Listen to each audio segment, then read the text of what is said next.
ask girls, oh, what you prefer? You hesitate to say you're into him and her. Trapped in your own body from the inside out. Got your own drop shit and what you're about. They trying to play you, trying to say to you, you don't know who you really are. Block out the madness of love's a habit. Every queer kid is a star. No turning back now. Don't look over your shoulder. The hardest part is over. No turning back now.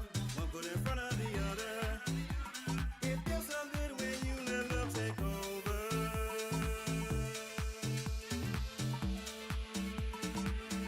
Let love take over.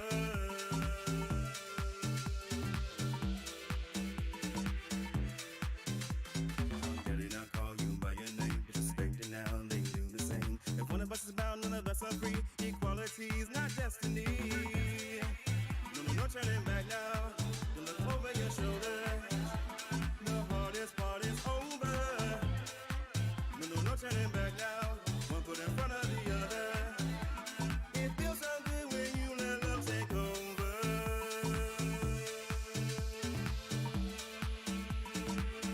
Let love take over.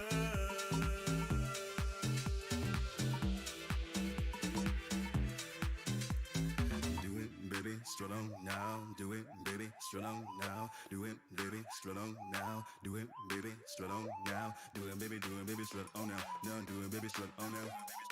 Do it, baby, strut on now. Now do it, baby, strut on now. Do it, baby, do it, baby, do it, baby, do it, baby, do it, baby, do it, baby, do it, baby, do it, baby, do it, baby, do it, baby, do it, baby, do it, baby, now. Let love take over.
Ask girls, oh, what you prefer? You hesitate to say you're into him and her. Trapped in your own body from the inside out. Got your own drop shit and what you're about. They trying to play you, trying to say to you, you don't know who you really are. Block out the madness of love's a habit. Every queer kid is a star.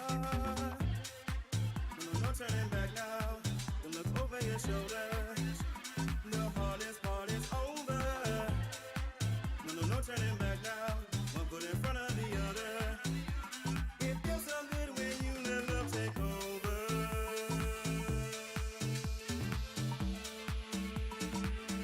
Let love take over.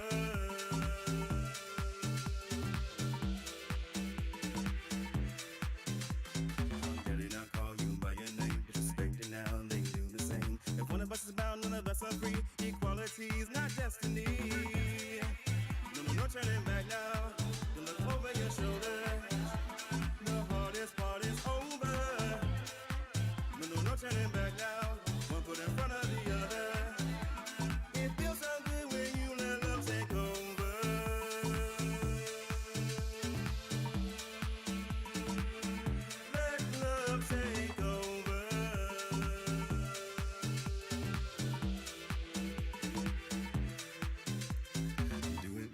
strut on now, do it, baby, strut on now, do it, baby, strut on now, do it, baby, strut on now, do it, baby, strut on now, now do it, baby, strut on now, do it, baby, strut on now, now do it, baby, strut on now. Do it, baby, do it, baby, do it, baby, do it, baby, do it, baby, do it, baby, do it, baby, do it, baby, do it, baby, do it, baby, do it, baby, do it, baby, now. Let love take over.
Hey, welcome to another episode of Afro Sensei Show. I am Afro Sensei.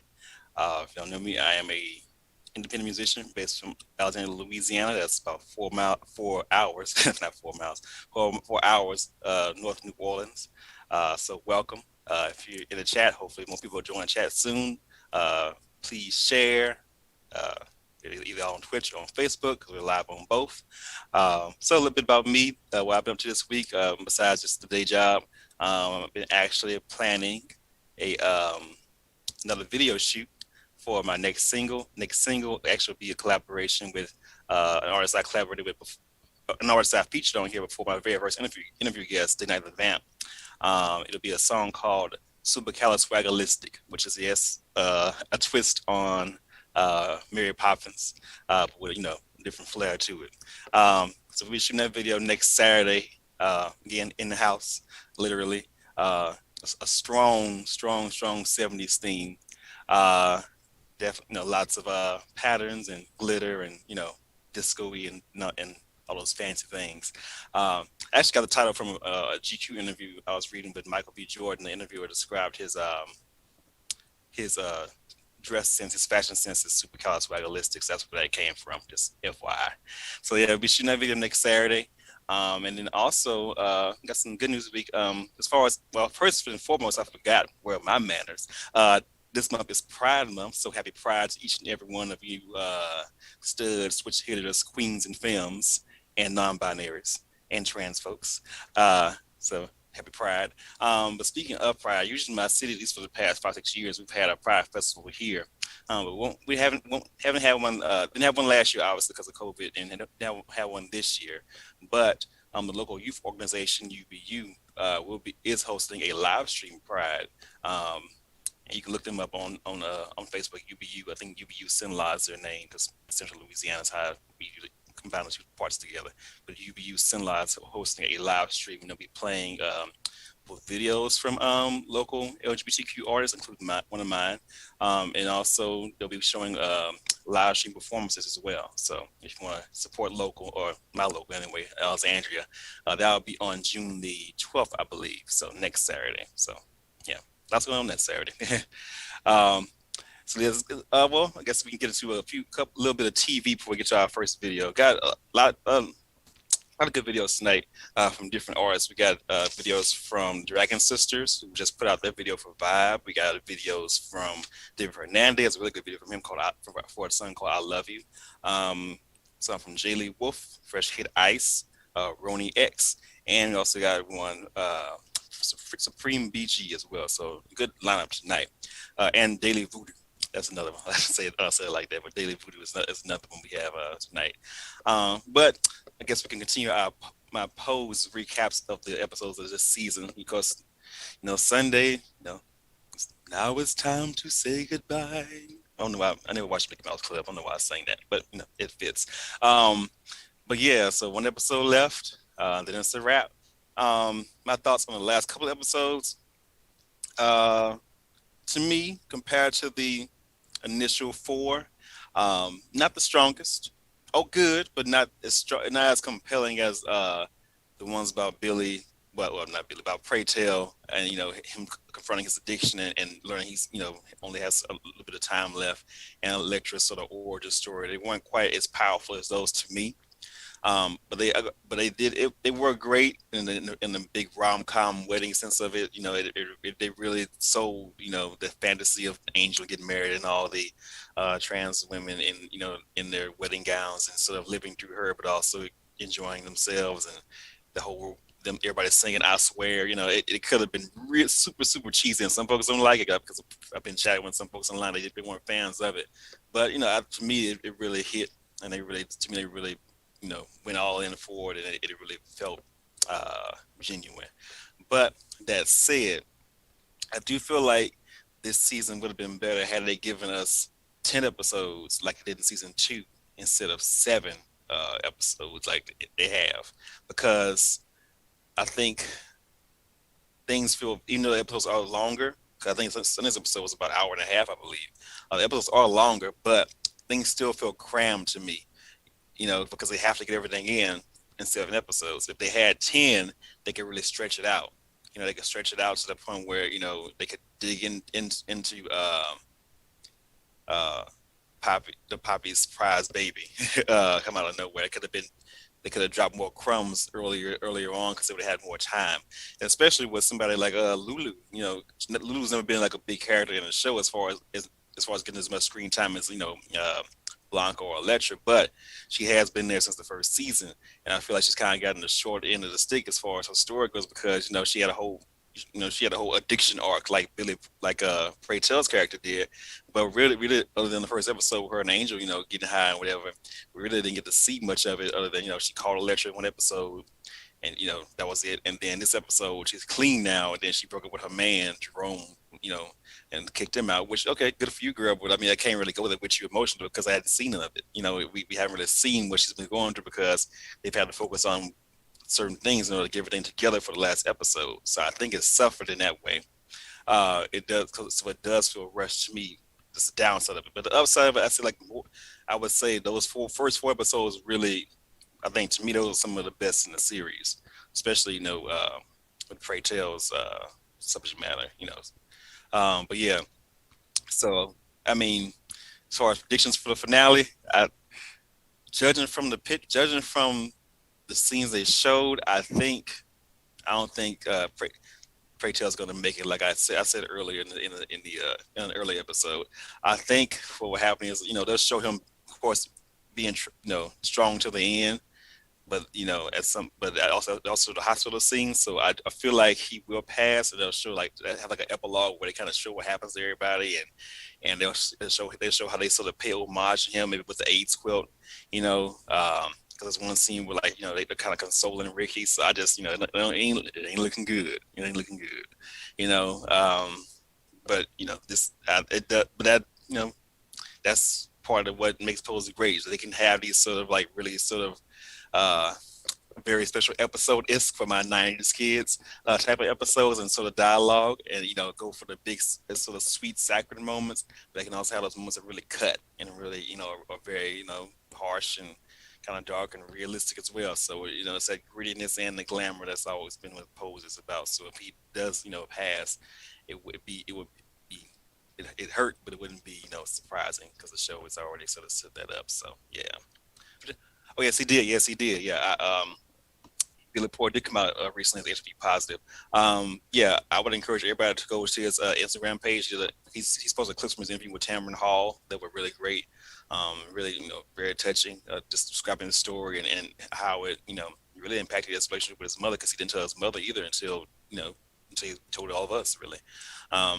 and that's so indicative of a lot of how I can't speak for people in people in the community, but maybe gay men in particular, or gay folks in particular, like I said, LGBTQ folks, I say, maybe sort of hide parts of ourselves from our families, our sense of maybe because initially they weren't so supportive that we kind of get to that pattern of just keeping certain things from them. When really, and his mother said, please stop this, please. I know I wasn't the mother that you needed initially, but it's been a long time since then. I'm here now. You can lean on me now. And so I think that was a good thing for him to say. But yeah, I would check out his interview on clips he's posted of his interview with Tamron Hall on IG, and also he did an interview with the Hollywood Reporter. That's really good as well. So I would check both of those out. But yeah, so yes, Pose is coming to an end, sadly. But we still got Insecure for the 5th season, so I'm not sure when that starts. But maybe toward the end of this year, maybe, or I don't know, maybe end of this year, maybe or next year. They haven't announced anything yet. So, but yeah. Speaking of short seasons, I kind of felt shifted about Black Lady Sketch Show. Is anybody watching that on HBO? Black Lady Sketch Show. We talked about that last time. But they only had like 5-6 episodes, and then they wrapped up because they started in April, and I think they ended last week, I think. So, I feel like they could have gone given us a good solid 10 episodes for a season. Maybe they will next season. I don't know, because they really had some really good skits this year. Like the yeah, it could be just COVID could be making things harder to film. Yes, it is. That's true. Yeah, that's a factor. Yeah, they got to be careful of that. So maybe why they have shortened seasons too. Even going back to Pose, if you notice in Pose, the ballroom scenes aren't quite as lavish as they were in previous seasons. They're still there, but they're not as big or they're not as many people, not as many extras in the crowd. So yeah, that could definitely impact things. Oh yeah, Pose, yes, iconic, yes. Or you talking about Black Lady Sketch Show? Which one? Wine Franklin 93.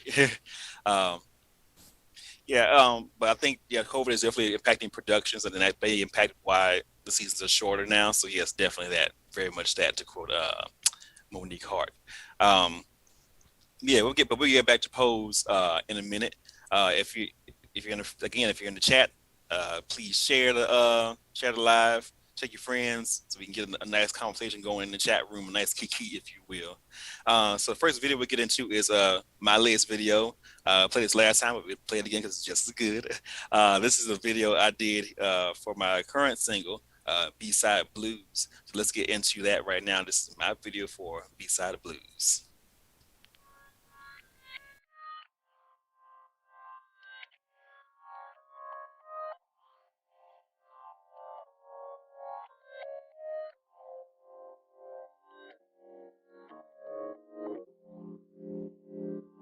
It wasn't love at first sight. Little by little we moved under the same spotlight, learning the other's rhythm till we mastered one groove. Got lost in the music as our repertoire grew. Now it's a different beat and I'm on to left feet. DJ's playing something brand new. I found my way back to the floor eventually. Without you, without you. Ooh.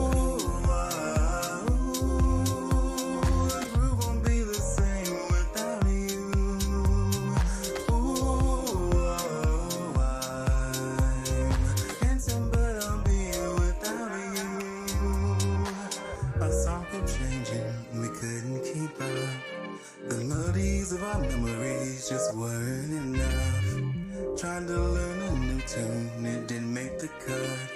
A solo wasn't in the set, but yet here we are. Now it's a different beat and I'm on to left feet. DJ's playing something brand new. I'll find my way back to the floor eventually. Without you, without you. Ooh.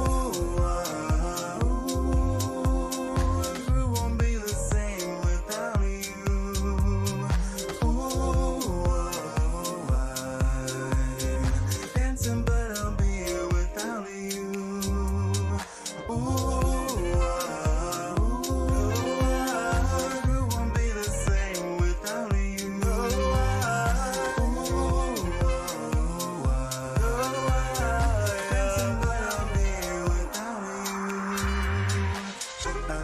hostess. The bittersweet bop is we savor. The last notes of romance, like the stepping of a moose by heart. Long as the big nuts pretend will never part. Ooh,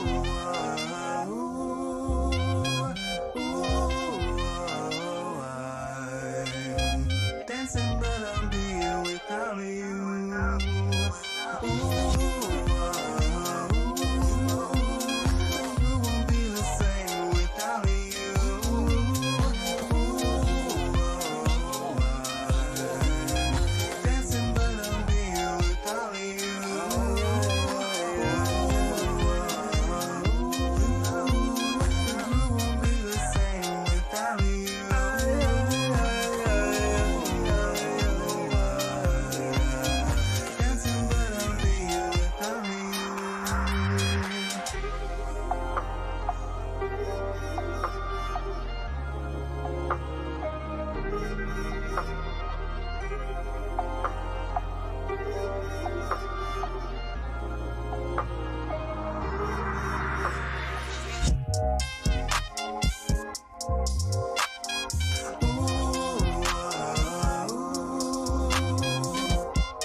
All right, we're back, and that was my latest video for my latest single, B-Side Blues.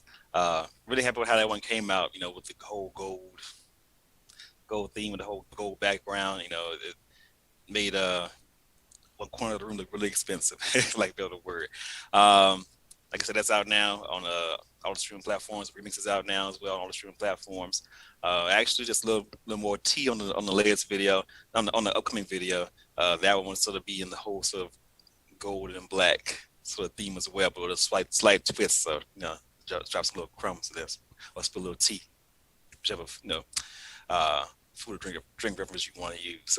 So that's B-Side Blues by myself. So get into some news. Of course, aside from Pose, another a big gay news, I guess, is season 6 of RuPaul's Drag Race All Stars is about to start. But you know, this is right after was it Drag Race Australia just ended, and then before that, you know, this past season 13 was from New Year's Day to like end of April, I think, or like like first week of May. Like, you know, like goddamn, you know, we need a breath to breathe, to quote Juvenile. But you know, Drag Race is Drag Race, so here we are. You know, I'm still gonna watch it, so whatever. So who in the new Drag Race All Stars, it's back for the 6th season. This race, who's on it is gonna be well, it's a big cast, so it's gonna be yes, it is all year round. Yes, RuPaul keep a show. Shoot. Anyway, who's on this season is Kyria Davenport, and from season 11. Eureka, who was on season 9 and on season 10, and was also part of one of the legendary fights of Drag Race that ended with, you know, go have your cigarettes, bitch, because it's done, with the Vixen. If you know your Drag Race fights, then you know. They also have Jan, who you know, went famous for her meme with her face crack when she lost to Madonna Chance, which she should not have lost because she did the best, I think. But you know, she hit that flip doing Papa Don't Preach, and it was a wrap. So there you go. So Jan will be on it. Jaylee Caliente from season 4, who has since come out as a transgender woman. So, you know, good for her. Kylie Pandora, which way back from season 2, back when it, you know, that's back when what was the theme of season 2? Don't be jealous of my boogie. That was that season, yeah. She's on there. We got Raja, not Raja from season 3, but Raja from season 11 is coming back. The Reverend Silky Nutmeg Ganache, which makes no sense why RuPaul kept calling her that, but it doesn't make sense, but it makes total sense in a way because it absolutely describes Silky in a way. Oh, it is. Um, it may be like a regular format. I'm not really sure. It looks like it will be because I guess now it's a little bit further along in terms of not post pandemic, towards a different space of the pandemic. So it may be like a regular season, but it probably will have some precautions in place because of course production that size, you have to make sure everybody is vaccinated and not carrying, even if they're asymptomatic. So um, oh no, they are, because I watched a full hour and change of Meet the Queens today, and so they will be voting the show off with the dreaded lipsticks, like previous All Stars. Yeah, it's like that. And that's the way it is. To quote Run DMC. So who else is on here? We got Serena, we got Trinity, and we got Scarlett. We got Yara, I believe. Yeah. Read my own handwriting. Yes. Yeah. So it's a big, like I said, it's a pretty big cast. It's at least 15, 16, well, not 15. Yeah, close to 15 queens, I believe. Oh yeah. Jan, you think Jan's got it? Yeah, she could. I think Jan could be. She could be one of the ones. She could be one of the ones. She could be one of the ones to beat. Because she definitely was the villain. Oh, the villain. You think Jan's a villain? I mean, to me, when I watched the season, she didn't seem villainous to me. She seemed more just a bit too no fantasy, which in small doses that can be good, but like no, don't come at me with 5,000, come at me with about 1,000. You know what I'm saying? Like just oh, it's maybe could she be the villain this upcoming season? I don't know, because like I said, she doesn't come across as like that girl to me. She comes across as like one of those like I mean, I never was like a theater kid, but like the type to be like just the type that's always like gun ho, like yeah, we're gonna go dancing today. It's gonna be great. I'm gonna, like that. She's got that energy. I mean, that can be its own like like I said, at 1,000 that can be great, but at 5,000 that can be kind of like you back on up, for roll up the sleeves. But like I don't know if I would call that villainous. I don't know, but you never know. You never know, because usually to me the girls who end up being villains are the ones who come in on All Stars like I was a bitch last time, but this time I'm gonna be super nice to everybody. And it's like, are you gonna be super nice to everybody, or are you just kind of like trying to be like give them that fake church hug, like do that? Are you on that energy? Because that's usually the one that ends up being the villains, like the ones that I'm gonna change my storyline because last time I was a villain and this time I want to be super nice to everybody. Like I mean, like was that Fifi O'Hara? Remember, that was her whole deal. She wanted to change her whole arc, and because she came across as a villain on her season. She tried to like change her narrative, but she didn't quite work, because then they had a whole mess with her and Alyssa when they went So like I said, usually it's those girls that kind of like tend to live up to their storylines anyway, maybe not their reputations, So, but yeah, Jan maybe. Oh, hi Stevie. Yes, hi Stevie. Oh yeah, hey, yeah, hey Stevie. But yeah, Jan, could she be a villain? I don't know. I'm trying to think. As far as who's going to be strong in the competition, I think Ginger will be strong, but she does so many things so well. As far as singing and doing comedy and just being a performer, she's very well rounded. I think she'll do well. I think Akira will do well. Davenport should do well. Yara, Yara may do well. Yara could do well. Yara could bring it. Silky may surprise some folks. I don't know, because Silky was divisive, shall we say, in her season, because you had some that like loved her personality, and you had some people who feel like, well, that's all she's doing is like coasting on her personality. Like she's really not all that. She's just coasting on the fact she has a big personality, and the judges love it. So she may come with it as far as being more well-rounded, or she may she may prove to see. It'd be interesting to see if she proves people wrong in that way. but maybe not relying so much on her personality and really sort of stepping her game up in other areas. Who else we got? Eureka will probably be a one to watch because she's really progressed from her initial seasons because she got first season she left because she had an injury. Then she came back season 10, and then she was I think she was she in All Stars again first time or whatever. I think she was. Oh, Yara is Yon. Oh, okay. Okay, you're not here for Yara. An evil laugh. Yes, that's what. Yeah. Boring yawn. Eureka, as I said, Eureka comes up. She may bring it. She could. It's possible. Because like she said, she's been around. She's not personally my favorite, but she could. She definitely has a distinct personality and type of drag that she does. So and who else? Serena Cha. You like Serena? Wine Franklin. You like Serena? I mean, I honestly, when they announced Serena, I couldn't actually. This is not to sound bad, but I couldn't totally remember who she was. But I've missed a few seasons. Like I watched of Drag Race. Around season 5, 6, I kind of didn't come back in until about 7 or 8. So it may have been that, maybe the reason, I don't know. But I didn't quite remember her right away. But she looks. I wouldn't count anybody out because you never know. Yeah, who else? We got Jiggly, Kylie, Raja. So, like I said, there's a big cast. You got people from way back in the second season. You got people from like season 11. So, who knows who's going to come on top? But I got my predictions.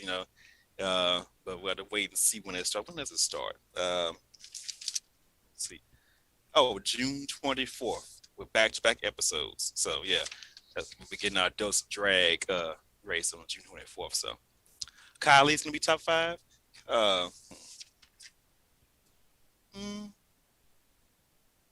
can see it. I think top 5. If I had to predict off top, let's say Ginger, Kylie, Eureka, Ginger, Kylie,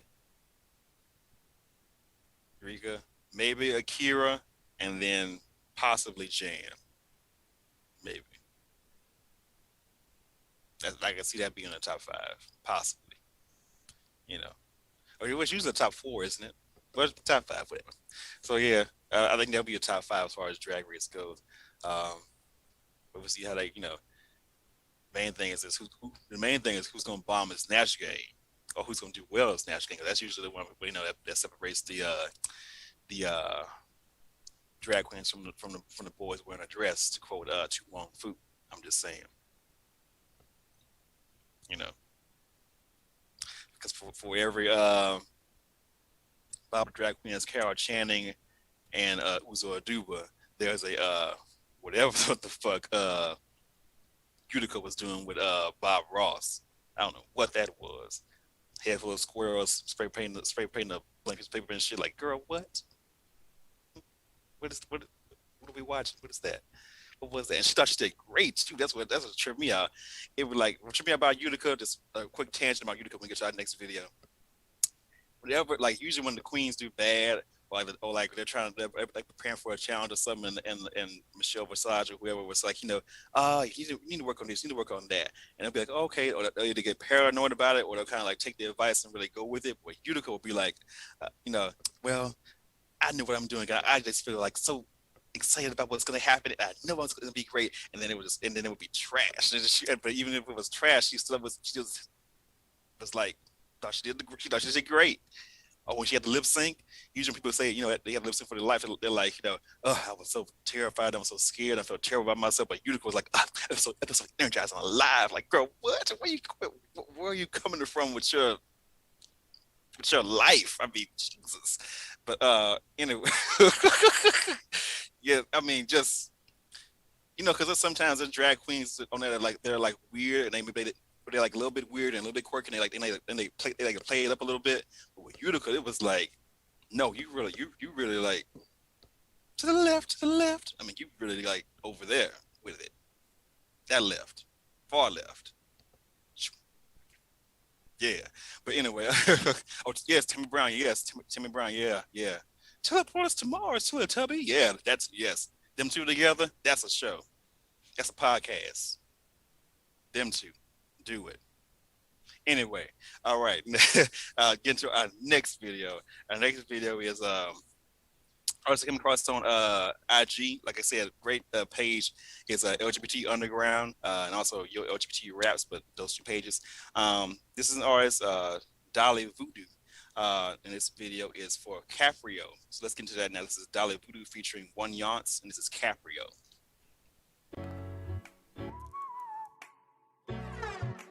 Hey, yo, Ren, turn that up.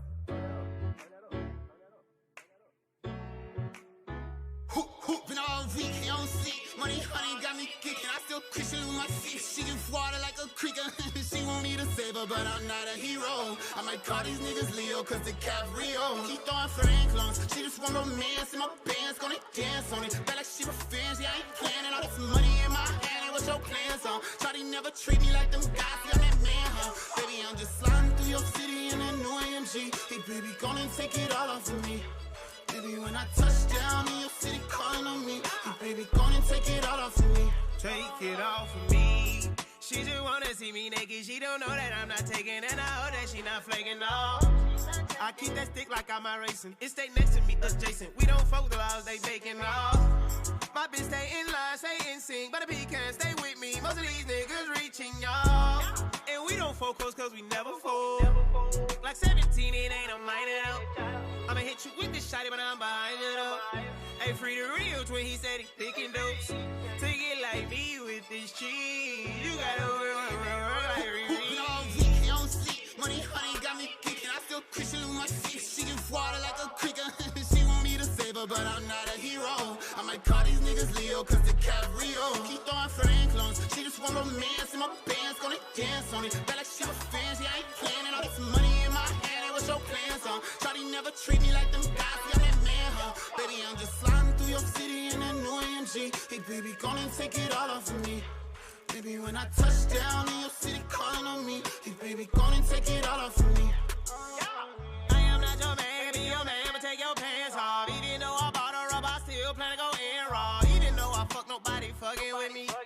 She know I'm a dog, but I ain't go with a lead. I stack that bread, it look like Peter. I beat it up, she ain't eat. These diamonds, they might freeze y'all. I keep her cold like Keisha. I remember them days when we was copping out G. Ain't no gonna have no more, we copping out peas. Ain't tryna ring in no leaves. My whiskey come with 2 keys. Little bitch getting blessed like she sneezes. Yes, I get up with no teeth. I cop Burberry and it freeze. I only smoke rapper weed. Saving about $100. So you know how to run it up. Been all week, you don't sleep. Money, honey, got me kicking. I still Christian with my feet. She give water like a creek. She want me to save her, but I'm not a hero. I might call these niggas Leo, cause they Caprio. Keep throwing Frank lungs. She just want romance in my bands. Gonna dance on it. Bet like she revenge. Yeah, I ain't planning all this money in my hand. And what's your plans on? Shawty never treat me like them guys. I'm that man, huh? Baby, I'm just sliding through your city in a new AMG. Hey, baby, gonna take it all off of me. Baby, when I touch down in your city, calling on me. Hey, baby, gonna take it all off of me.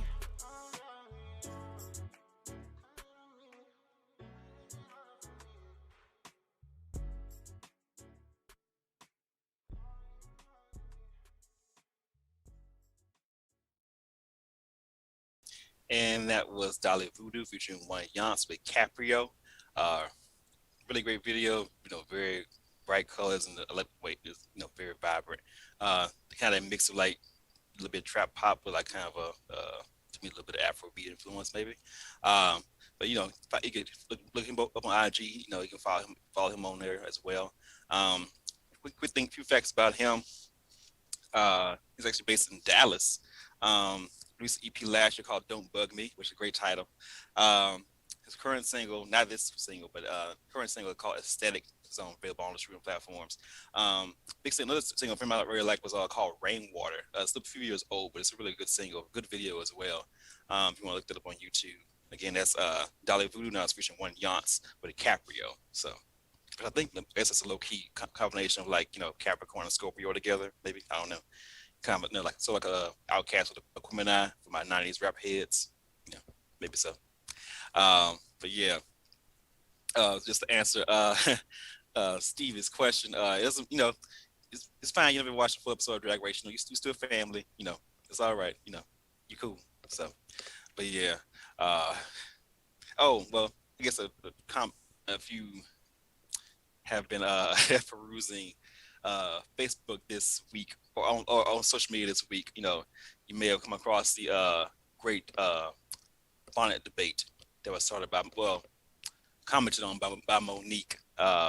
Basically, she's I think it was a picture posted of these young black women in the airport, and they were all wearing like sweatpants or pajama bottoms and like bonnets on their heads, and it's been debate coming down both sides like ever since, especially when Monique made her video about it. Basically, in Monique's video, she was saying that just the idea that wearing a bonnet out in public along with slippers and pajama bottoms or sweats or whatever is somehow showing a lack of pride in their appearance, and somehow it's inappropriate somehow for them to come out in that way. Which my thoughts on it, I mean, I'm not directly affected by it 'cause I'm not a black woman, but I mean, I personally just think, if you want to get dressed to the nines when you come out, or dressed to the fives, maybe out full on to the nines, then okay. But if you want to come out in a bonnet and sweats, then why not? I mean, because really, I feel like because if you follow Tammy Roman from the Real World, also from Basketball Wives, she did a video where she basically said, she wouldn't come out of the house like that, but if somebody else did, then that works for them, then that's fine. I kind of agree, because I think a lot of it's coming from, and she said this too, I think a lot of that reaction is coming from the idea of what is called respectability politics, and which is the idea that basically, black folks perform and act and dress in certain ways, we can kind of escape by racism, which is that bullshit. But it worked, but it has its own history and in its own time and place. But in this modern day and age, I think less energy should be spent on caring about how we come off to white folks, basically, to be blunt. And if you wear a bonnet or not wear a bonnet, then who gives a damn, really? Because if they're in the airport, you think about if you're on the airport, who are you trying to look good for? If you really just don't care, if you're really trying to catch that flight to to Atlanta or whatever, or to the next, or wherever you're going, then why should it matter if your hair is in curlers, or if you got a full on lace front? Who cares, really? Because I think it really is born out of that, the idea of you trying to present a certain image in order to be seen as respectable, and it really doesn't matter because people are bigoted. You could be wearing a three-piece suit, or you could be wearing a do-rag and Tim's, and they still gonna hate you. Just my thoughts about it. Monique, she did comedic stalker. I mean, yeah, she kind of did. I mean, the Parkers is funny, but yeah, it was very much, if the roles had been reversed, I think that would read very badly in this post Me Too era, to say the least. It's a comedy and it's a TV show, and I don't want to get too deep about it, but yeah, she did kind of do that. But yeah, and even so, I mean, I had to point out, I like Monique, but in the video, I mean, she had on, an old bathrobe and and no bra. I mean, is that presentable? I know you're in your house, but you're still shooting a video that people are gonna see. So I mean, irony. I just I mean, But anyway, I mean, like I said, that's how I feel about it. You want to wear a bonnet when you go to the store to pick up your pack of whatever, fine. If you want to get dressed up and make sure that hair is laid and pressed, fine. Because really, I mean, like I said, it doesn't affect me directly. That's something that black women do it more directly than I do. The only equivalent I can think of is maybe people complaining about guys' pants sagging, or wearing do-rags on public, which I never heard a word about ever. Guys wearing do-rags, that was never an issue. I never heard about that. But that's something else. So, hey, Supreme BG, hey, how you doing? Yeah, we're gonna get to your video in a little bit. But yeah, bonnet gates. So that's my comments on it. Just do you want to wear one? Wear one. You don't want to wear one? Then don't wear one. I just don't feel like you should get so much energy to outside perception when it really isn't worth it. It's like you go into a job interview, dressed like that, that's a whole separate thing. If it's just you on your downtime going to the store, whatever, then do you, whatever. So, yes, hashtag Bonnegate, yes, hashtag Bonnegate, yes. You heard it here first. So, there you go. So let's get into our next video. This is I love this video because I love the movements in it, which you'll see in a minute. It's a video coming across on, I think, the Q Reviews, which is another great website, but also they have a great IG page. This video is by David Hernandez, and it's called "I Love You" or ILY. So let's get into that video. This is David Hernandez, "I Love You."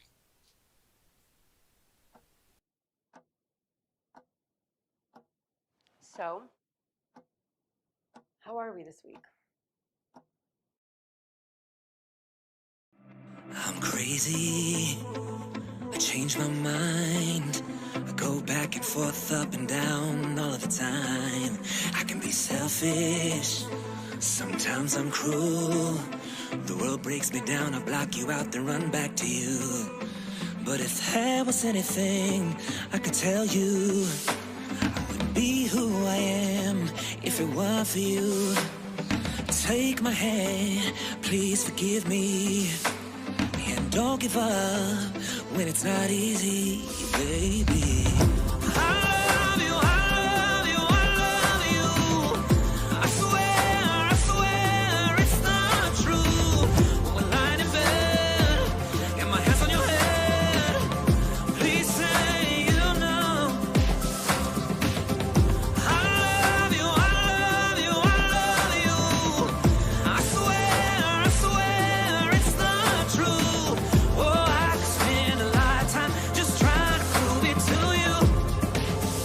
I love you.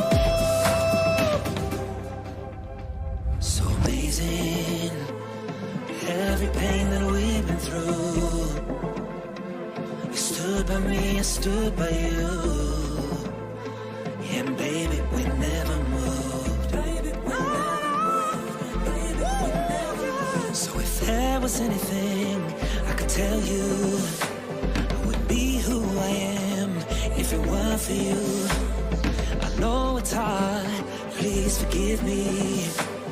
And don't give up when it's not easy. I love you, I love you, I love you. I swear it's not true. We're lying in bed, got my hands on your head. Please say you know.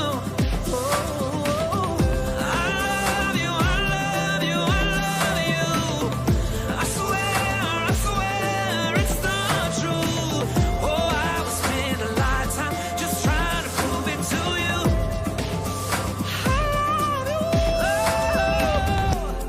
I don't wanna wait before it's too late.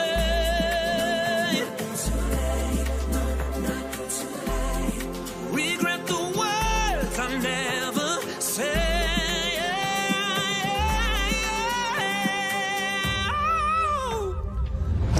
I love you, I love you, I love you. I swear it's the truth. When we're lying in bed, in my hands in your head, please say you know. Oh yeah.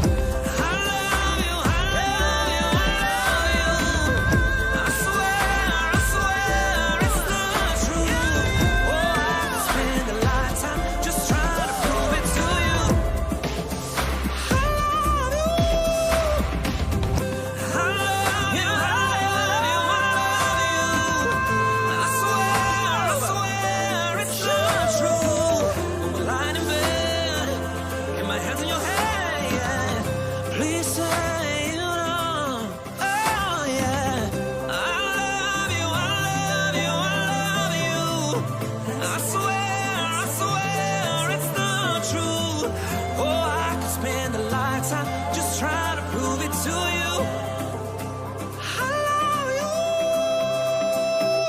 I love you.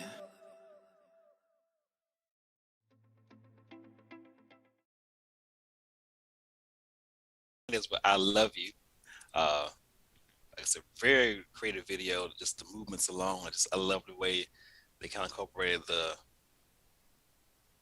all of the sort of, you know, stages that you could be in as a couple, where, you know, being in love or fighting a little bit, or, you know, getting close to pulling away. Yeah, I like the way they incorporated that with sort of the therapy scene, quote unquote. It's a really good song, really great video. A little bit of tea about Mr. David. He was actually back in the Gap, a American Idol contestant on, I think, the 7th season of the show, or maybe 12th season. He's part of the top 12 in the 7th season. Yeah, there it is. On American Idol. He's also part of a group called Vinyl 4. I say Focus from Vinyl 4. He also released a mixtape in 2018 called King of the Mixtape. With the big song from that was called Beautiful. This current single, I'm not sure if it's attached to an album yet, but hopefully it will be, because I'm excited to see what he comes up with next. Because this video, like I said, very creative, especially with all the different movement. So that was David Hernandez with I Love You. You can look him up on IG at D Hernandez Music. So, and also just a quick plug for this show. If you have any artists that you know of that are doing any wonderful creative things, you can send me links to their videos at AfroSenseiShow@gmail.com. That's AfroSenseiShow@gmail.com. So, let's get some TBT.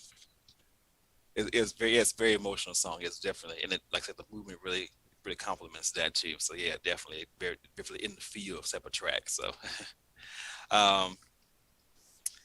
we got what else music we talk about? Pose, Drag Race, Bonnet Gate.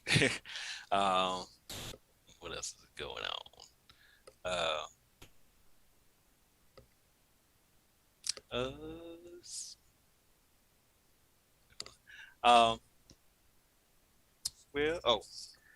Well, this is news. Last episode, we're talking about biopics, and I think Mary was mentioned. So we not totally got our wishes granted, but this is a step in the right direction. Really quickly, getting back to our local pride, UBU Pride. Just quick mention that again. Our city is local organization class typically has a pride celebration, this 3-day celebration during the first weekend in June. They didn't have it last year because of COVID. This year we will not have it again, but local youth group UBU will be having a live stream where they'll be showcasing local LGBTQ musicians and artists, including myself. I won't be performing live, but I'll be showing one of my videos because there was a scheduling conflict with something else I was doing, shooting my video in the same day, music video. So they'll be showing one of my videos, won't be performing, but they'll be showcasing other artists as well. So if you want to look them up on Facebook, that's UBU Sinla, I believe is the name of the group. And they'll be live streaming on June 12th for our local Pride celebration. So is it Housewives? How do you watch them? Casey wrote the Housewives, like the Atlanta Housewives. Oh, hey, let's have a Fifi. You talking about Housewives shows on Bravo? Which ones? Oh, I haven't been watching Atlanta Housewives recently. I really haven't. I don't know. I just don't know. I have kind of lost my taste for petty drama right now. You know, I usually, you know, I would kind of tune in and see because you know the seasons typically have the same arc. It's how it starts. First, usually they come back and drama has happened, scandals happen from last season, so they get into the scandal. They're all who's friends with who hates who right now. They establish that. Then a couple episodes in, new drama. Maybe a new person comes in with somebody's friend of a friend. Like, well, girl, I heard she used to do the social back in the day. Oh, okay. So then, of course, lunch is had. An accusation is made. Tea is spilled. Receipts scandal. Then then people start to really fight and they hate each other. And then the same goddamn mistake every season. Like last season, I remember the new girl in Atlanta. I can't think of her name, but she and Kenya got into it, and they decided to take this trip. This when Nene was still on the show. Decided to take this trip, and she had the idea of, well, we're just gonna take this trip. Everybody, you know, we really want to hash things out and everybody get along. I'm like, have you watched the show? because you know what's about to happen. They about to get on they about to get on the plane, take a bus ride or whatever, shade each other all the way on the bus ride. They have a good fun. They have a fun first day. Everybody's getting along. Second day probably about the same. Then more shade, but the shade is building.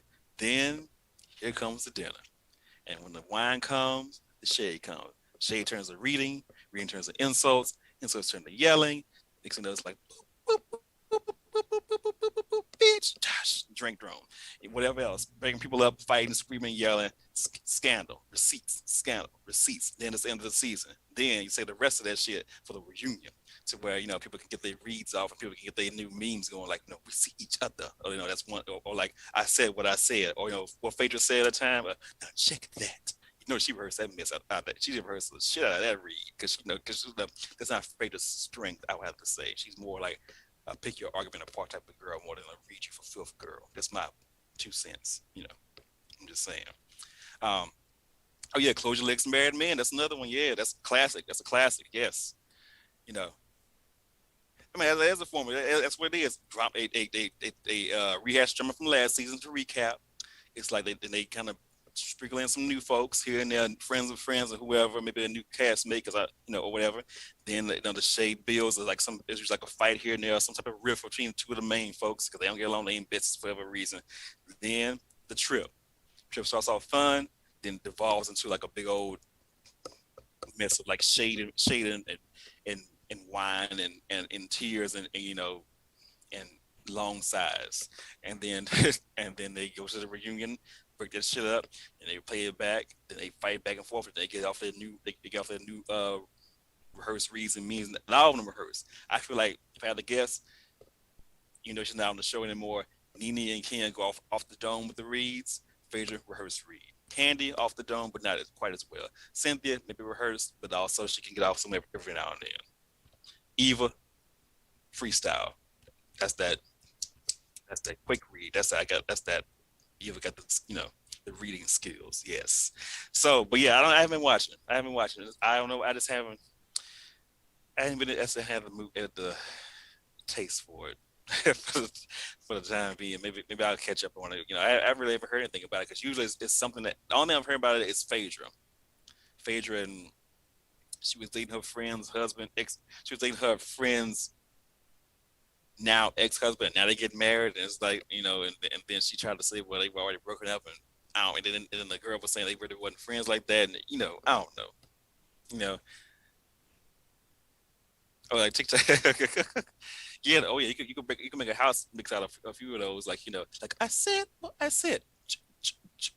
I said what I said. What you said was some bullshit. But all right. Yeah. But yeah, you could remix some of that. Yes. But yeah, I haven't. Anybody's been watching? Who's been watching Atlanta? Who's been watching? What's the other one? Potomac. That's what it is? Potomac. That's the only two I really watch is Atlanta and Potomac. It's the main ones I used to watch. Because Potomac, it seemed like they had a little bit of they had a little spark, but it wasn't enough for me to keep watching. So,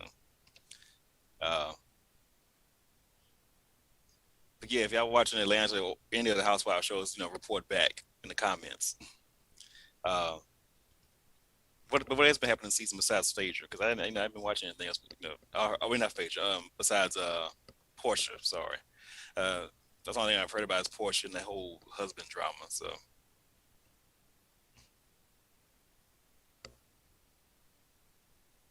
Yeah. But wait. Portia renting her friend's husband was yeah, she is kind of renting her husband, but it's weird because I have seen photos of them, and it's like her friend's ex-husband, now her husband, and whoever the other guy is, they don't seem to have any problems. Like there's pictures of them like just smoking cigars and barbecuing and shit. It's like, wait a minute, when didn't isn't he not sleeping with your ex-wife now, and now he's with him? Like what is happening? Like what's going on that y'all all just so like chilling about this? Like it's just like, what's going on? I don't get it. Because if the whole thing is supposed to be drama, then where the drama at? Because I mean, say what you want about it, but because if it was Kenya or Nene, then you would have some drama. You would have that, you know, fixing the bun at the table while she yells at Portia about whatever type of drama. Remember that scene where they were having a dinner, or whatever, and and then Nene got so mad that her bun got loose, and then Marlo had to fix it while she was yelling at Portia. She was like, you know, plenty of things you forgot. Real tapes back. Real tapes back. Real tapes back. Roll them back. Roll them back. You know, say what you want, but she can entertain with, you know, with dinner scenes. But, you know, yeah, I don't know. A therapist. Oh, but that's another thing with a therapist. Therapy doesn't work well either, because every time they go to therapy on that show, remember the show, because when Nene was on the show, they went to therapy, and that was a mess because, you know, inevitably somebody's going to feel like the therapist is attacking them. They feel very attacked, you know. Laganja. So somebody's gonna feel attacked, and somebody's gonna get up and leave and walk out and say, I'm done. It's like, you didn't even get started. So, okay, you done. But yeah, so I haven't been watching. I just know bits and pieces of what's happening with Atlanta, maybe in Potomac. I don't know anything about because I haven't been paying attention. So yeah, but it seems like it's kind of, I don't know.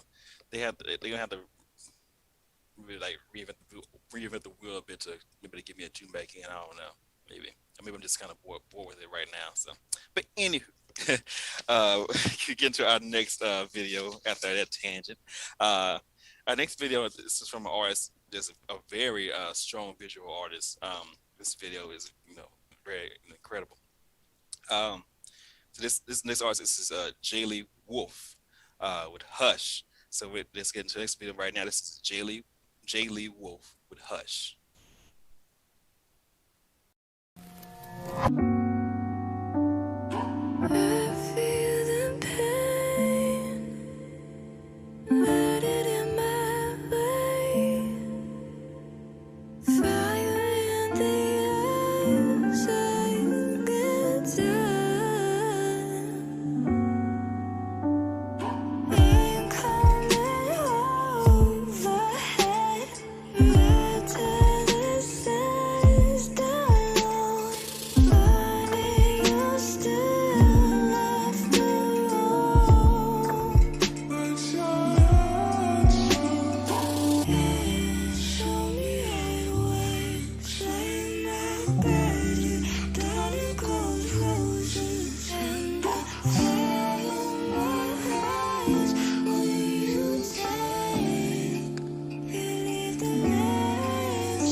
and that was Jay Lee Wolf with Hush. Like I said, very creative visual, very strong visuals, uh, very almost like a hypnotic feel to it, especially with that song with Hush.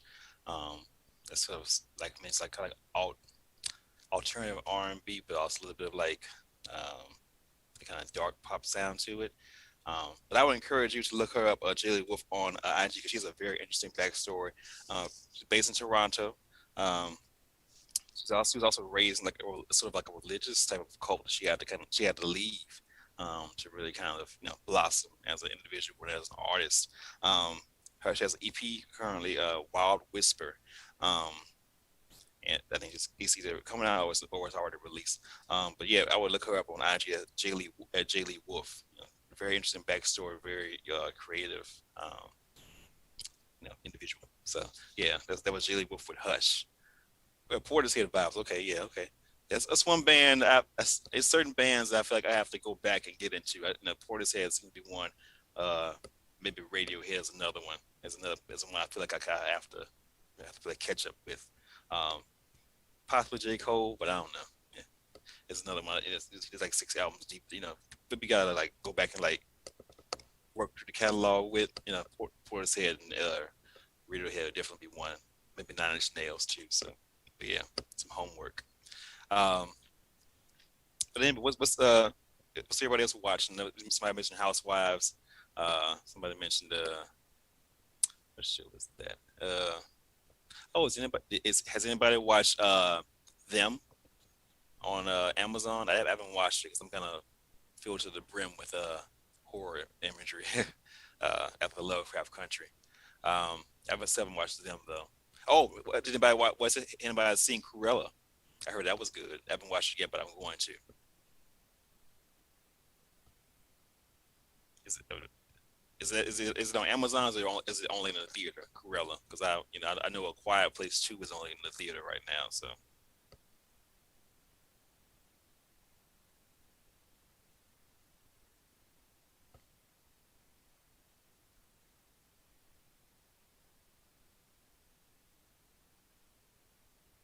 it seems like Cruella seems like it would be. Oh, Disney. Oh, Disney Plus. Okay. Only reason I got Disney Plus for like a month was to watch Black is King. And I let it go. But I guess I have to get it again. So yeah. But I heard, but Cruella seems to me like it would be like a really dark version of The Devil Wears Prada. So instead of like Andy like decided like I don't want to be Miranda. It's like I want to kill Miranda. That's what it seems like to me anyway. I haven't watched it, but that's what it seems like. Yeah, I do want to see. I predict. I predict right now, 4 months from now, once Halloween rolls around, you will see the girls as Emma Stone as Cruella. Watch. The same way they went for Harley Quinn, the girls will be Cruella for Halloween. Young Cruella. I predicted. Oh, it's on the premium. Oh, premium membership. Oh, okay. Well, I may bite the bullet and watch it. Maybe so. Well, yeah, I may try it out. But yeah, I've heard good things about it. Of course, you don't want to be behind on your shady one-liners too, because I'm sure that has inspired some new ones. So but yeah, I'll probably watch it eventually. But yeah, but like I said, Halloween, Cruella should be one, definitely. You're cheap. Yeah, I don't ever pay it either. It's like it's because it's so many of them. First, you got Netflix, and you got Hulu, then you got Amazon Prime. Now you got Disney Plus. It's like they add up so quickly that you're almost paying a cable another full cable bill all of them add together. So it's like premiums on premiums. So yeah, definitely. What else? What movies he got? It's like A Quiet Place 2, which I want to see that one, but I haven't seen that one. So I saw the first one, which is a good one. Tamisha Iman, what's she doing? Does she have a show? What's going on? Oh, she does. Which one? What is she going to be doing?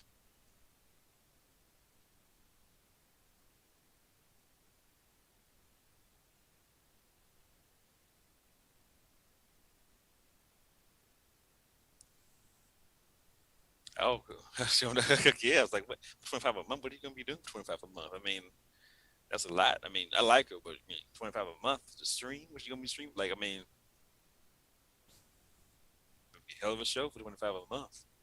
And a lot of shows, everyday shows, 25 a month. I mean, I don't know about that. I know there was some. I do know there was a bit of friction between her and Monet Exchange for a second. I guess she felt like Monet was trying to come for her when on her and Bob's show on a sibling rivalry, but that wasn't the case or something like that. So hopefully they got it straightened out. Um, oh, the Vixen jumped in. Oh no way! You know she came in the fight, so I didn't know about the Vixen. What did she say? With whose side was she on? Monet's side, or was she on Tamisha's side? Is she back to Tamisha? Oh, okay. Huh. All right. That's an interesting development. Uh, yeah, I'm not even sure exactly what she took as an insult from Monet, but you know, got messy.com. Okay, yeah, I'm not sure what the insult she took as an insult from Monet, but you know, hopefully that's resolved. Because I mean, you know, uh, that generational sort of like mentorship and all that stuff. I think that's important. It's good to be good to have that, not have that be but at the same time, if you don't mesh, you don't mesh. So they don't get along, they don't get along. So what there's space for that as well. Yeah, I don't know if I'll pay 25 for whatever Tamisha's got going on though. So I mean, yeah, they'll have fun with it. Yeah, it could be some nice shade tracks coming from that. If they wanted to be that, they could play it out for that. It's always good for conflict is always good for a bop. If as who was showing us that Mariah showed us that with Obsessed. That's good for a bop about Eminem. So MC knows the way. She does. Bussy Queen. Okay, huh? All right. may have to tune into that. So yeah. We can get into our next video. Next video is another artist I came across on. I think it's on Yo LGBT Raps. Again, great page on IG. This artist definitely this more of a mellow vibe. Sort of like almost like a 90s kind of 90s, early 2000s kind of vibe to the song and the video. This is Fresh Kid Ice with You Got Me. So let's get into that one. This is a Fresh Kid Ice with You Got Me. Ooh. Ooh. Let's go. Whoa. Yeah, I can't feel my face when I'm with you. When I'm with you, yeah. Cause you got me so damn high. Girl, I love you so much. I'm addicted to your touch. Yeah. You got me so damn high. Girl, I love you. Let's go. I've been in position to really live out my missions. At times I might be drifting, but trust me, I'm never slipping. And when I'm rapping your love, all my demons, they clear it. I'm clacking all these rappers. I swear, my nigga, I'm vicious. My flow is stupid, terrific. And yeah, I brag about my lyrics, cause nowadays niggas trash, and I'll be trying to hear it. I'm posted up with a flower, will bloom in another hour. Burning sage, politicking about the final hours. These niggas cowards, you know it. I swear they wildin' and bold. If they think they got me, I'm showing. I'm growing on these haters like a new seed. See me on your news feed with your girlfriend. She your ex now, nigga. I'm growing on these haters like a new seed. See me on your news feed with your girlfriend. She your ex now. She got me up so high. I really like her vibe. She make me feel alive when I'm with her. Yeah, I can't feel my face when I'm with you. When I'm with you, yeah. Cause you got me so damn high. Girl, I love you so much. I'm addicted to your touch. Yeah. You got me so damn high. Girl, I love you. Let's go.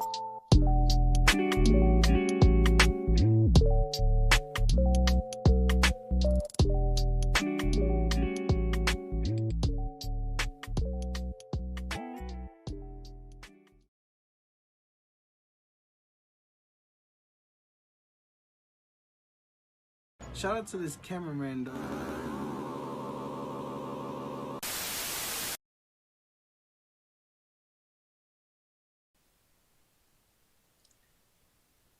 All right, and that was Fresh Kid Ice with "You Got Me." Like I said, like it's a strong '90s, early 2000s vibe to me, visually with it, and a little bit and musically as well. They kind of laid back R&B, hip hop blend, not men, blend together. So yeah. Okay, so breaking news. According to in the chat, Let's Have a Fifi says a new Mariah song's coming out on June the 10th called "Somewhat Loved," which interesting title. Um, it sounds like it would be a ballad or maybe more of a mid tempo. To me, what do y'all think? Do you think it's going to be like a ballad or it's going to be more of a mid tempo kind of like breakdownish tempo? What's the vibe? Oh, have you heard it? Is it like a you heard like it's like a preview online, like a snippet of it online, or are you talking about the song? oh, yeah, the rarities. She has some good ones on the rarities. Yeah. To me, somewhat love sounds like it's gonna be a ballad, like a mid tempo. Maybe say the same tempo was like get the fuck out that one. Maybe it'd be right, like that tempo. I don't see it being like a up tempo type of track. Maybe you know. It could be a summer jam, like a laid back kind of one. I don't know. It may be like mm, it could be going away mid tempo or ballad. I think yeah, because it's summertime, so maybe she wants to kind of have like a mid tempo kind of bop, you know. Um, Maybe fantasy. Actually, if I would encourage for the Lamely to pull up her interview with Questlove. Questlove has a podcast. He's a drummer from the Roots. He has a podcast on Spotify where he interviews different people, and he has like a very long two-part interview with Mariah, just about everything, about all the music, about the some personal stuff as well, but about like a lot of her albums and music, and everything else, including the album she made in the grunge album she made in '95 that never got released. You talk about that as well. So if you really into Mariah, I would pull up that interview and listen to that with Questlove. It's a good interview. What's on a tribute album? Oh, okay. Tribute to who?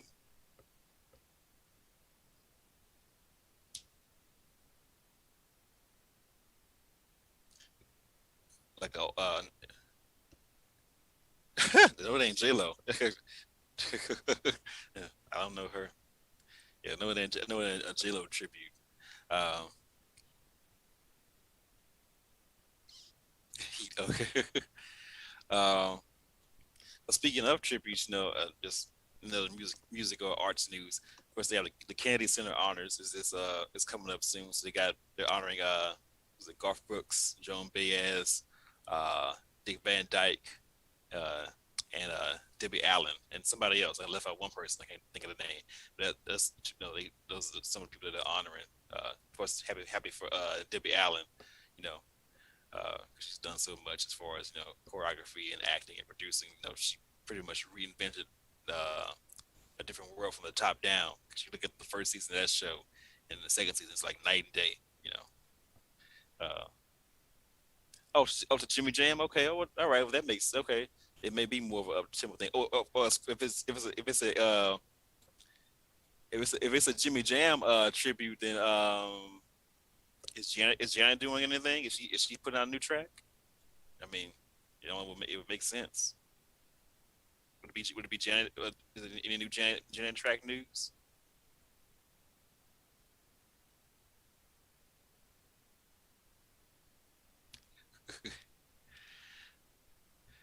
I feel like if it's a Jimmy Jam tribute, then Janet should be on the album, I guess, or maybe she's doing a different type of tribute. I know she's got her documentary series coming out soon, so there's that. So like I said, I think it's be like a 4-part series for her. So okay, all right, good for the tag. Uh, Jimmy Jam. Well. I think New Edition they'd be good for the tribute album. They should be on there because they produced one of their albums. They produced uh N.E. Heartbreak. Jimmy Jam and Terry Lewis produced that, so I can see them both being on that. They did a few tracks for Mary. Maybe she'd be on it. Bobby, maybe on it. I don't know. You know, who else they produced for? Uh, Jimmy Jam, bunch of people. But I think, but if it's a Jimmy Jam tribute album, that could be that could be very interesting though to listen to. So, Ariana, okay, J Hood, yeah, maybe so, yeah, she'll be on it. Um, they should. Well, I wonder if her would be on it. Her or Ari Lennox. That's two that's would be stand out. Janelle. Oh yeah, Janelle. Oh, Janelle been acting up on IG. If you can follow her on Instagram, she all half naked with Diddy on in the penthouse and all in the pool with little ass cheek beside her from a woman. Yeah. Yeah, Janelle been act. Yeah, Janelle. She's free now. Kick up that suit and tie. Put on a two piece. Go ahead. I wonder what she hasn't put out anything in a minute since Dirty Computer when she's got next. So but yeah, Janelle could be on it definitely. So yeah. um. Oh, but speaking of news, speaking of news, speaking of pop diva news, in the last episode I talked about biopics and Mary needing to do a biopic for our nerves, but it's not quite a biopic, but this is still pretty good, still good. Apparently on June 25th, on Amazon, there will be a documentary talking about the making of, or just about the impact of her second album, My Life. Trailer came out this week. It looks pretty interesting. I do wonder what new things they could talk about in terms of the album, because it's been covered a lot. I'm surprised they didn't come out with this in 2019 because that was the 25th anniversary, but still we get this good. Hopefully, I think it'll be good. Yeah, but basically just a little bit from the description. Basically talking about the EP My Life, the LP My Life, about her battles with abuse, depression, addiction, for a connection with her fans. It's produced by the filmmaker Vanessa Roth. And she reveals like the drama and the blessings that inspired the record and what kind of brought about the creation of it. So definitely, that album is definitely one of the top five, one of my top five, and I think definitely one of the it defines 90s R&B definitely. And so it'd be interesting to see what she has, what new things that we talked about or revealed about it. Certainly one of her heaviest albums in terms of the quote unquote drama. So that comes out June 25th on Amazon if you're interested in that. I feel like I know. Actually, I've been watching a lot of those lately. I watched the Showtime documentaries about that Spike Lee did about Off the Wall and Bad, and those. So this one's I think it's a good one too. But he's not producing this one, but music documentary. So but yeah, that comes out June 25th on Amazon. Lizzo's working on a series. Looking for what girls? Like looking for blank girls? What kind of series? Like a dance series, or just like she put together like a show or something, or what?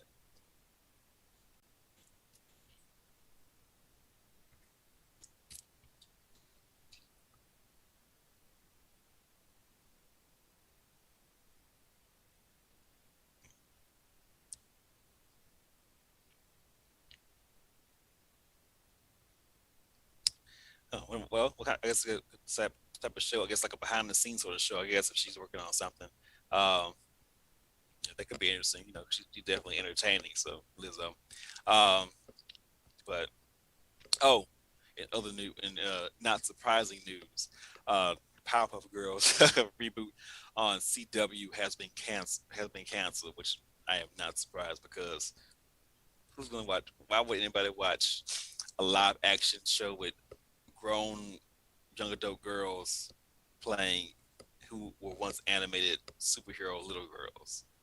Like and then Mojo Jojo was like some random white dude.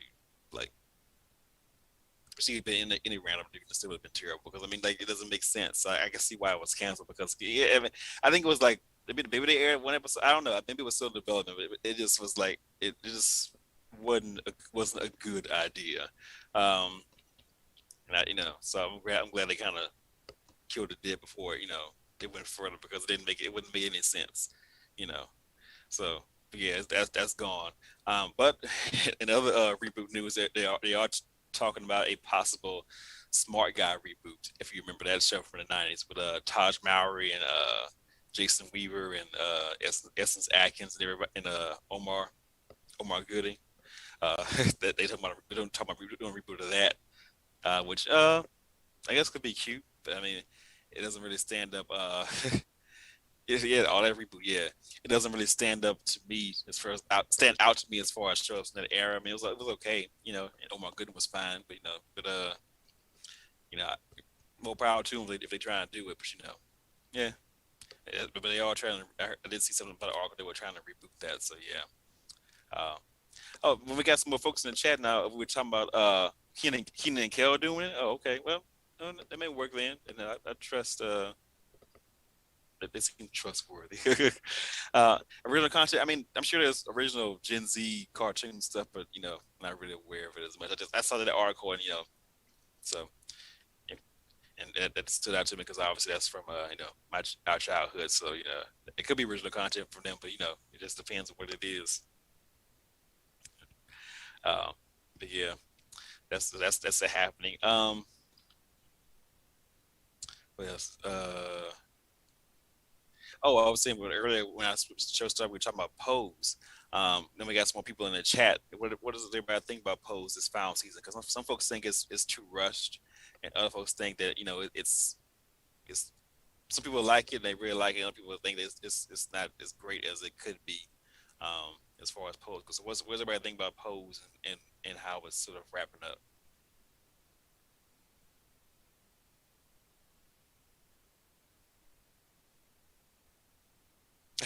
Yeah, reboots kill my nerves. Reboots can go either way for me. It depends. Sometimes they can be okay. Sometimes it depends on what they do with them. If they like for instance, the Wonder Years reboot looks promising because it is reimagining it with this black family instead of the original was a white family in the '60s. Now it's a black family in the '60s. So that it looks promising to me in a way. That maybe the Powerpuff Girls didn't look promising to me, so it depends. It's case by case for me. It just depends. So, you want to end on how? Yeah, I definitely want to end on how to talking about Pose. Yeah, but another show if you're not watching is if you just in for some like really crazy insanity is Black Monday on Showtime, which is also available on Amazon. Which I'm sound like I'm from that show. Well, yeah, Black Monday, good show.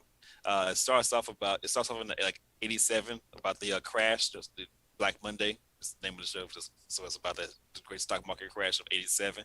It's with Don Cheadle and Regina Hall and Andrew Reynolds and I can't think of her name, but she played Penny in Happy Endings. But yeah, that's a good show. It's a crazy show. Nobody's really particularly likable on that show, but they're fun to watch. So yeah, they're in the third season now, but it's easy to catch up on. If you ever saw House of Lies, the character Don Cheadle plays on that show is similar to that. It's like he plays that sort of guy that's kind of like unscrupulous and sort of power hungry and money hungry, and is fond of the book of sugar. So yeah. But yeah, that third season just started with that, so that's a good one if you want to watch that one. So yeah, but we can get into our next video right away. This video is another bop, definitely more up tempo than our last track. This one is Ronnie X Will Let You Go. So let's get that video. This is Ronnie X Will Let You Go.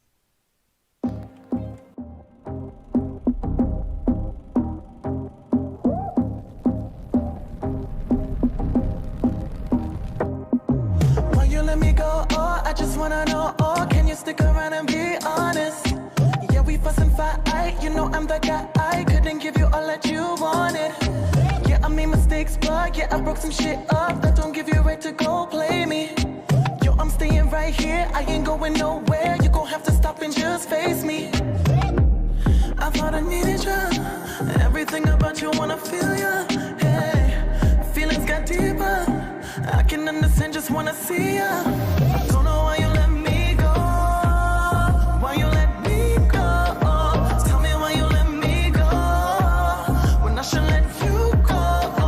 Don't know why you let me go. Why you let me go?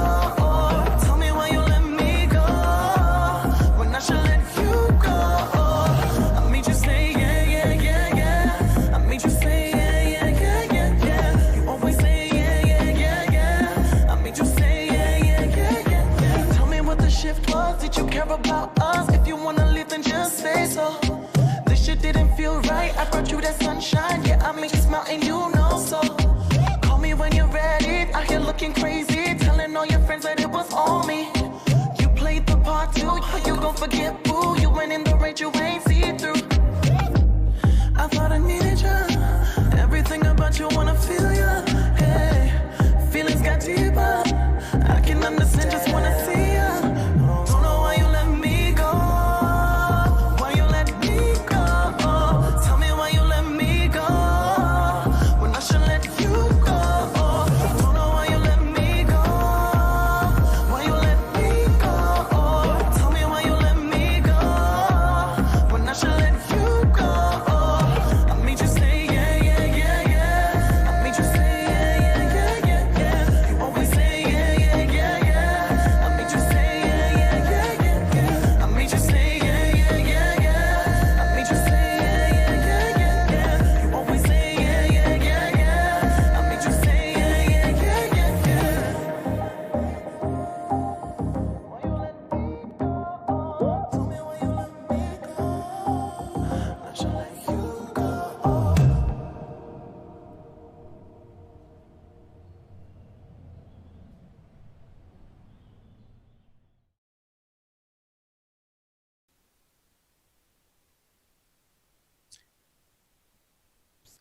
And that was Ronnie X with Let You Go.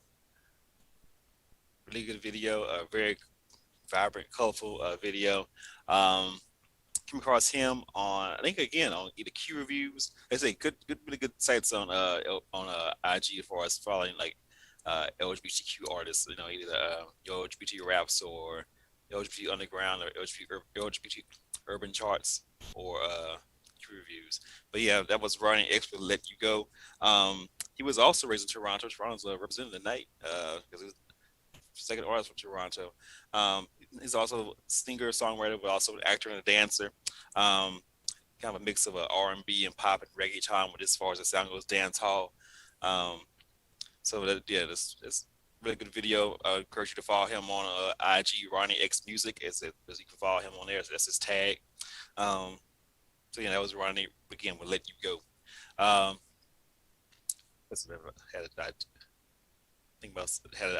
Just had some tip of my tongue about another show, but I just forgot that quickly. Let's see, what was it? Whose show was that? He's talking about, see, what was it? Black Monday, one to watch. Drag Race, Pose.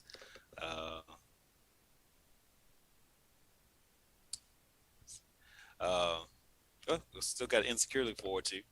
Like I said before, in the show when that's coming back last season. Which I'm assuming will be in the fall, maybe late summer. I don't know. I haven't seen any advertisement for it, but you know, so got the last prep with Lawrence and Easter, see how they end up. So there's that. Of course, Atlanta is still filming its third season, so you got that too. They're filming over in Europe, so it'll be interesting to see what they do over there. Because, like I said, the show is called Atlanta, so how's they going to work when they're in Europe? So that'd be interesting to watch. Also, Yikes. Oh well. Other news, of course, Ellen's wrapping up her show. She's wrapping up being the host of her show. You think? Oh well, no. This is what I want to talk about. That Ellen wrapping up her show. She'll have a big goodbye, whatever. Of course, Tiffany Haddish has been cast as FloJo in a biopic. So, which I have to be honest, I heard the news and I was a little bit like, how they gonna work? Because I mean, I really love Tiffany Haddish, but it's like, so far when it comes to the dramatic roles, because she was in the Madam C.J. Walker movie, and I like her, but she didn't really shine in that particular role, to be honest, in my opinion. So I do wonder if she would be able to carry, because most people say like a lot of I've heard a lot that say comedians can do dramatic roles, but people who are dramatic actors can't do comedy. So maybe that gives her a bit of an advantage, but because the whole laugh keep from crying.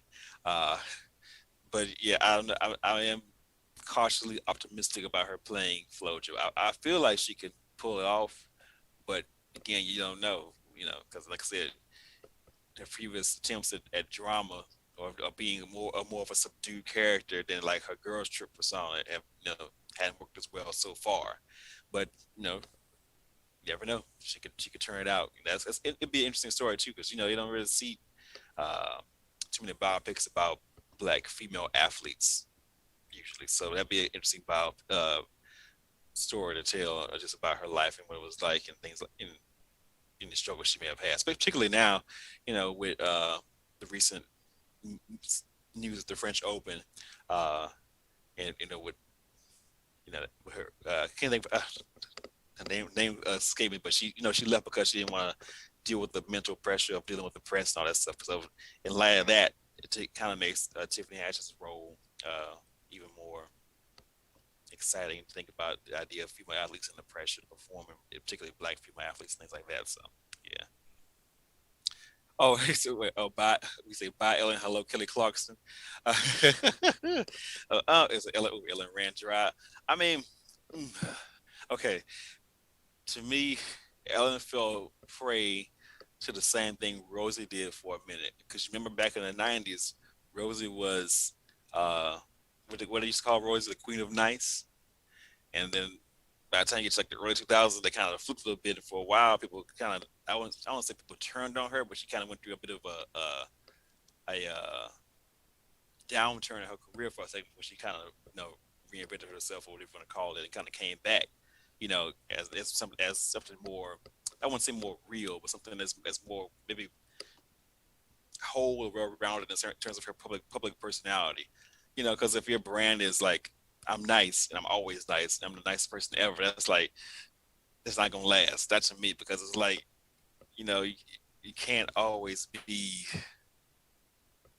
you're not gonna always be pleasant and super sweet to everybody that you meet, and super nice, and just that's not possible.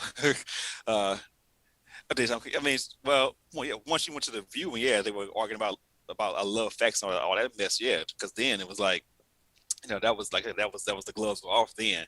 But like when she had her own talk show, and this is back when she had said she had a crush on Tom Cruise. Like, that's how far I'm going back, that far back, when she said she was the Queen of Nice. And like I said, she kind of felt to the same thing that Ellen kind of fell into. But I think it seems to me Rosie is more comfortable shedding that persona than Ellen seems to be, and to me it's like, girl, if because to me a lot of what she does on the show is kind of has a tiny streak of like meanness to it, because he's usually playing pranks on people.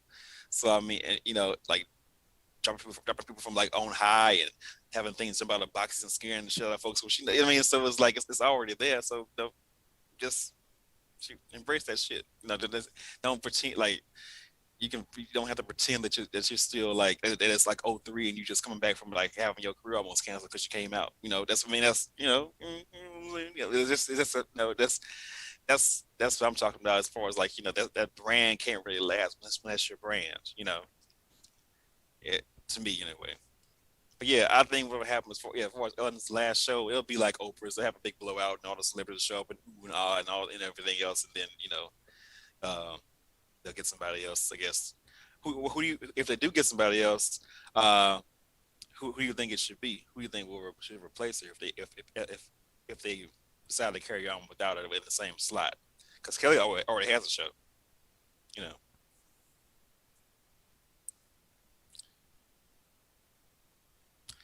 Kelly already has a show. I mean, if she wasn't on tour all the time, I think Pink would be a great host.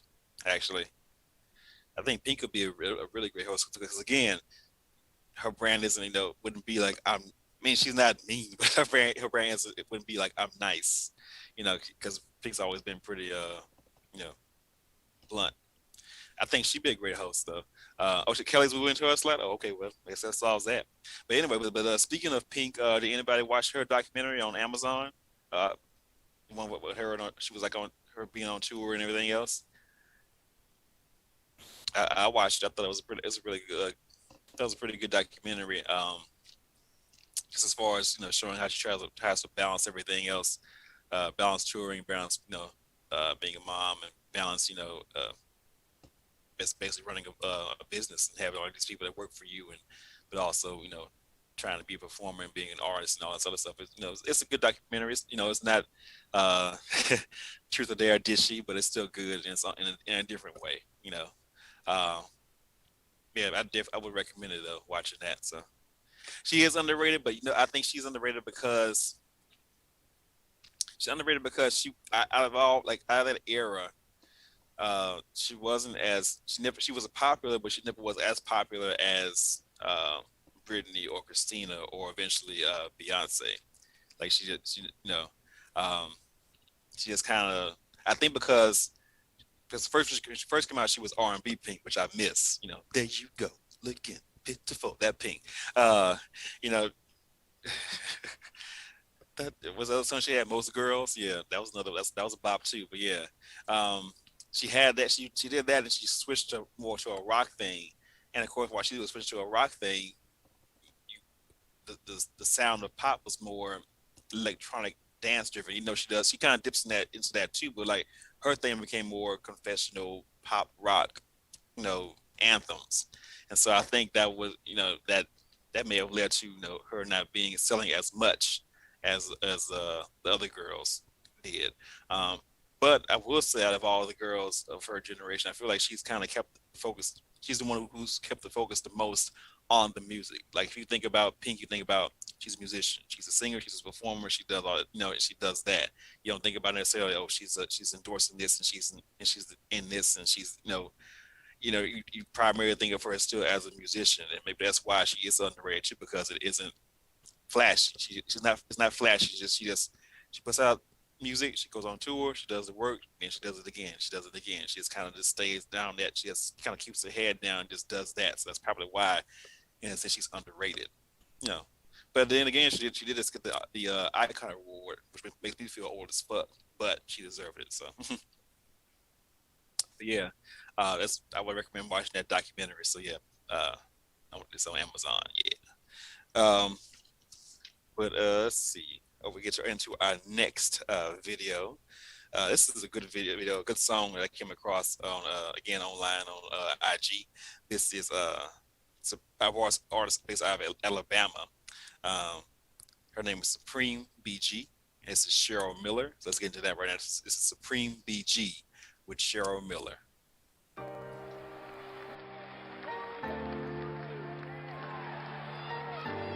Yeah. It's a blessing, man. To wake up with the confidence of a legend, man. Yeah, a little homage. I wake up feeling like I'm Cheryl Miller.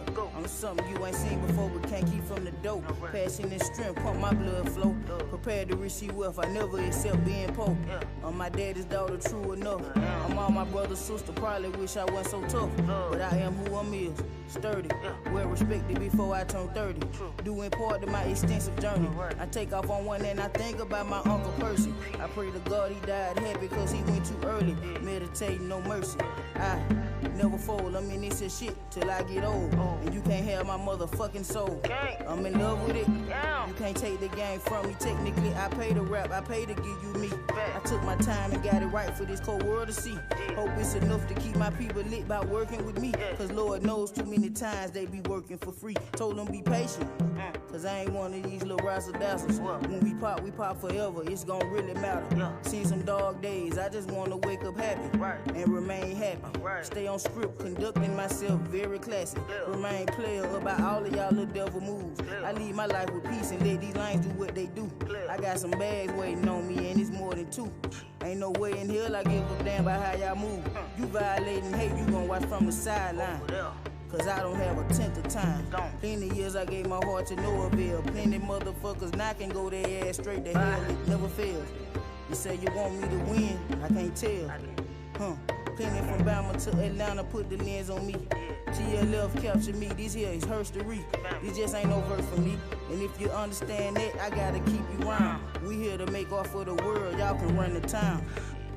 Yeah, we here to make art for the world, y'all can run the town. Everything's supreme, tabernacle talk. Cheryl Miller.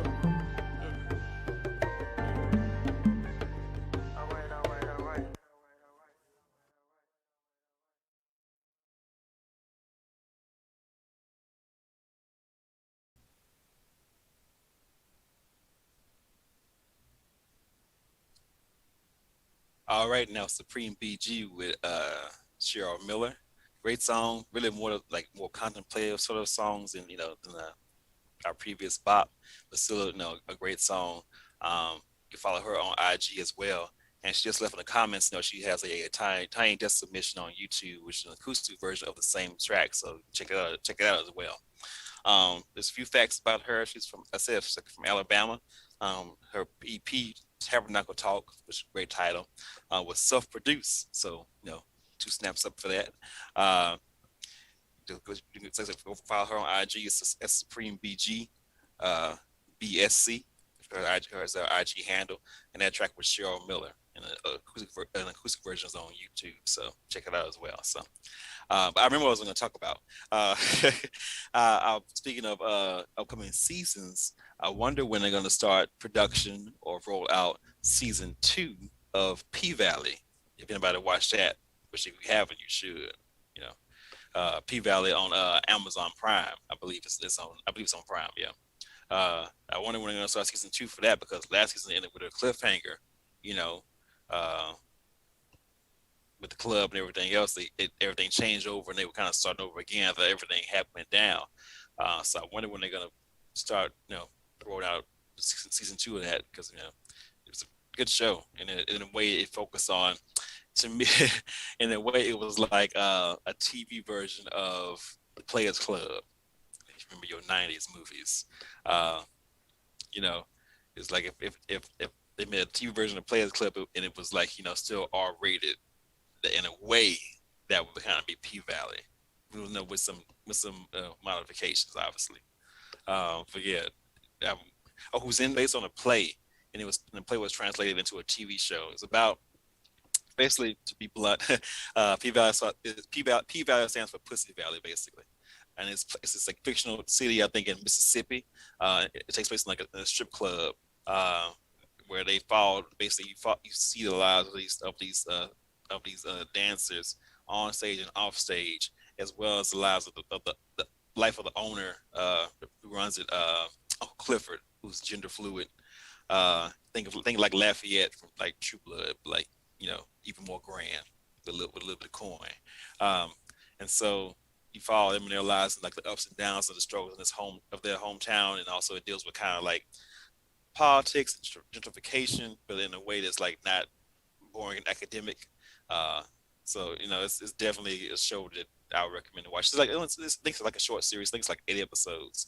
But it's a good show, definitely. It's like so it's like a mix of like that stuff and like drama of like hidden identities and secrets, things like that too. So, but yeah, very good show. Hopefully it comes back soon for season 2. As I said, it's on Amazon as well. So, yeah. Trying to think what else we got before we do our last video. We'll just read a few of the comments. But yeah, talking about Pink for a second. Yeah, he said that's what Fifi said. I love her and she's so humble and she didn't ride the pop wave. Her game was long term. Yeah, exactly what I was saying. She didn't really buy into the quick trendiness, the trend parts of it. She kind of just did what she did and like kept her head down and kind of worked and just carved out her own lane in terms of like touring. Especially with all the acrobatic stuff that she does in concert, things like that. That's something that she really kind of perfected that. She wasn't the first to do it, but she did definitely to me, as far as mainstream goes, does it the best. So yeah. But definitely looking forward to P-Valley season 2 whenever it returns though. Let's get again, just a quick plug for the show. Any artists that have any videos or anybody that wants to be interviewed as well, we do interviews as well. You could email me at afrosensei@gmail.com. That's afrosensei@gmail.com. So I can watch the video or listen to the music and maybe interview somebody for the show. Because we've had people on before. We had it on C Major, 7 Deep. I was on Day Night at the Vamp. We had on Poor Rich Woman. That was the last interview we did. So they're very open to interviewing anybody else that's doing interesting artistic things. That's part of the community. So yeah, we can get into our last video of the night. This duo definitely on the come up. Love their names. The names Issa and Odessa, also known as the Dragon Sisters. This is their video off their album The Fine Print. This is called The Vibe. Let's get to that. This is the Dragon Sisters, and this is called The Vibe.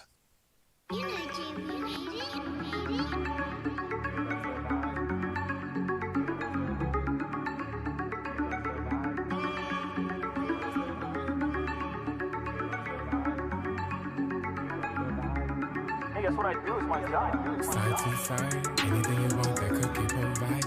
Edible arrangement, coconut side. Dragon hot box, don't burn me, don't try. Good with the things, they on my good side. Good with the rings, they on my good side. Good with the things, they on my good side. They on my good side, stay on my good side. Give her the vibe, side to side. Anything you want that Cookie provide.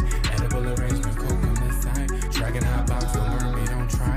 Good with the things, they on my good side. Good with the rings, they on my good side. Good with the things, they on my good side. They on my good side, stay on my good side. Give us the vibe. What is it? You don't want that 5? Drop and give me 50 if you really got the drive. You could have a 10 if you willing to survive. Put you on that frequency, currency, the vibe. He's a design, fuck with my pride. Know what you getting is never implied. He's a design, never fuck with my pride. You know it's never implied. Cackle at y'all, but all jokes to the side. I'm dignified and overqualified. See nothing but excellence on my side. Exclusive, the lessons that we classify. You know the vibe, hold up.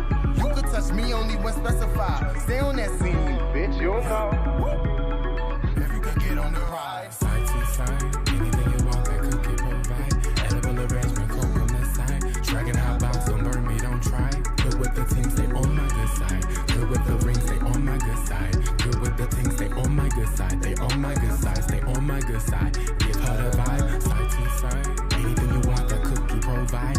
Edible arrangement, coconut side. Dragon hot box, don't burn me, don't try. Good with the things, they on my good side. Good with the rings, they on my good side. Good with the things, they on my good side. They on my good side, stay on my good side. Give us the vibe. I've been sipping propane, I've been in the goat lane. We've been in the 2-door, swerving in the whole lane. I-9 stacks, mapping on my racks now. Last time I checked bars, worth a few stacks. Man, took it to the west, Snoop Dogg with the low lean. Shot it back east, Biggie Dream with the whole team. Rhythm good, so I re-up on. House fat on the hill, you can't pull up on. Pull up on, pull up on. Nikki did it with the pink print, put us on. Put us on, put us on. And I never let a whack nigga get up on. Get up on, get up on. And I never let a whack label sign me on. But you could get up on if you could put us on. Side to side.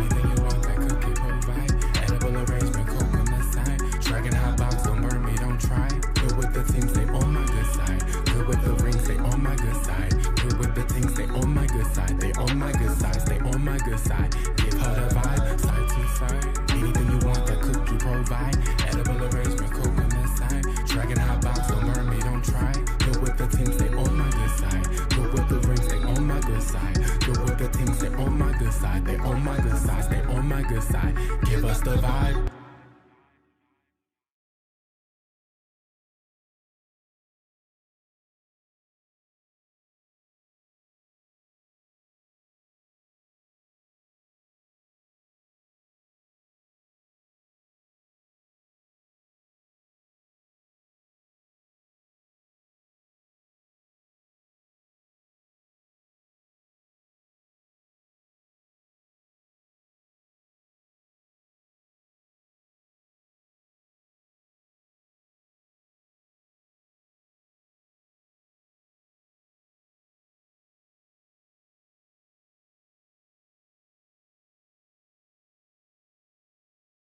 Are you tired of looking like SpongeBob SquarePads?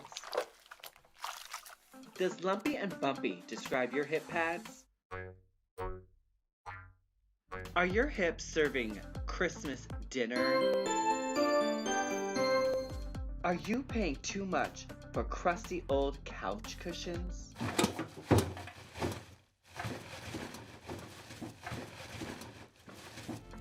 DragonABudget.com has the answer. Hashtag Body by Dementia. Body by Dementia. Body by Dementia. The #1 hip pads and stuffed bra seller on your neighbor's internet. Our hips come in 3 sizes. Small for a subtle look, medium for a more curvy option, and our custom size for those that need a more precise fit. Go to DragonABudget.com and order yours today. DragonABudget.com, the one-stop shop for all your drag needs. For queens, kings, and everyone in between. Since 1915. Shit, I mean 1925? 2015. Body by Dementia, your pads look like trash.